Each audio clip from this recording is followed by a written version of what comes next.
ہے اور طلوع فجر تک وہیں رہتا ہے، ہر رات کے بعد دن۔ بسم اللہ الرحمن الرحیم، السلام علیکم۔ آج میں آپ کو قرآن سے 5 ایسے سائنٹیفک میریکلز بتاؤں گی جس کو سننے کے بعد آپ کا ایمان بہت زیادہ تازہ ہو جائے گا۔ اس ویڈیو کو مزید اسٹارٹ کرنے سے پہلے آپ کو میں تھوڑا سا انٹروڈکشن دینا چاہوں گی۔ قرآن مجید میں اللہ سبحانہ تعالیٰ ہمیں اپنی مخلوق اور ارد گرد کے ماحول میں غور و فکر کرنے کی ہدایت عطا کرتا ہے۔ وہ کہتا ہے کہ اس کی آیت کو سمجھنے والوں کے سوا کوئی نہیں سمجھ سکتا۔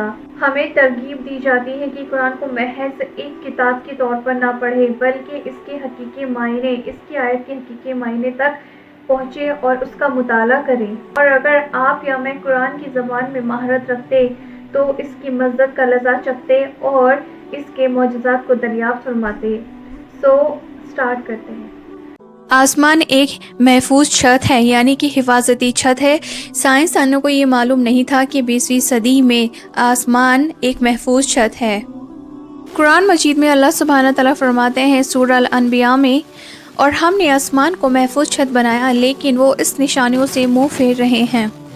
آسمان نہ صرف دیکھنے میں خوبصورت ہے بلکہ یہ ہمارے بقا میں یعنی سروائیول میں بہت ہی اہم کردار ادا کرتا ہے۔ سورج ڈفرینٹ ویو لینتھ سے انرجی کو ریڈیٹ کرتا ہے، اور ویو لینتھ جتنی کم ہوگی ممکن ہے کہ نقصان بھی اتنا ہی زیادہ ہوگا۔ حالانکہ اس انرجی کا کچھ حصہ ہمارے پودوں میں ایز اے فوٹوسنتھسس اور انسانوں میں ایز اے وائٹامن ڈی کی پیداوار کے لیے بہت ضروری ہے۔ اللہ سبحانہ تعالیٰ نے ایک ایسا طریقہ، ایک ایسا میکانزم تیار کیا ہے جو اس بات کو یقینی بناتا ہے کہ ہارملیس ریز ہی زمین تک پہنچیں، جس طریقہ کار کو ہم کہتے ہیں اوزون لیئر۔ سائنسدانوں نے اس لیئر کو 1913 میں دریافت کیا تھا۔ اتنا ہی نہیں، ہمارے ارد گرد کا ماحول ایک خاص درجے کے ٹیمپریچر کو برقرار رکھتا ہے جو ہمارے رہنے کے لیے موزوں ہے۔ اس کی غیر موجودگی میں ٹیمپریچر گر جائے گا، یعنی -270 ڈگری سیلسیس تک، اور ہم ٹھٹر کر مر جائیں گے۔ آسمان ہمارا حفاظتی غلاف ہے جو ہمارے اوپر سیلیشیل باڈیز گرنے سے روکتا ہے۔ سوچو اگر ہم آسمان نہ ہوتا اور ستارے اور سورج کو اللہ سبحانہ تعالیٰ نے اپنی جگہ پر تیرنے کا حکم نہ دیا ہوتا تو کیا ہوتا؟ چیزیں ہمارے سروں پر گر رہی ہوتی اور روزمرہ کی زندگی مسائل کا شکار ہو جاتی۔ پہاڑ زمین کو پکڑے ہوئے ہیں۔ اللہ سبحانہ تعالیٰ کا ارشاد ہے سورہ الانبیاء میں، اور ہم نے زمین کے اندر پہاڑ جمائے تاکہ وہ ان کے ساتھ ہل نہ جائیں۔ ہم اس زمین میں رہتے ہیں، وہ مسلسل حرکت کی حالت میں ہے اور ہم اسے محسوس نہیں کرتے کیونکہ اللہ سبحانہ تعالیٰ نے اسے تھامنے کے لیے بہت بڑے بڑے پہاڑ رکھے ہیں۔ یہ حقیقت ہمیں اس وقت تک معلوم نہ تھی جب تک ماہرین اور سائنسدانوں نے اسے دریافت نہیں کیا کہ پہاڑوں کی جڑیں زمین کے سطح کے نیچے گہری ہوتی ہیں۔ یہ جڑیں زمین کے مختلف پلیٹس کو جیسے کھوٹی یا لنگر کو کنٹرول کرتی ہیں اور اسے ہلنے سے روکتی ہیں۔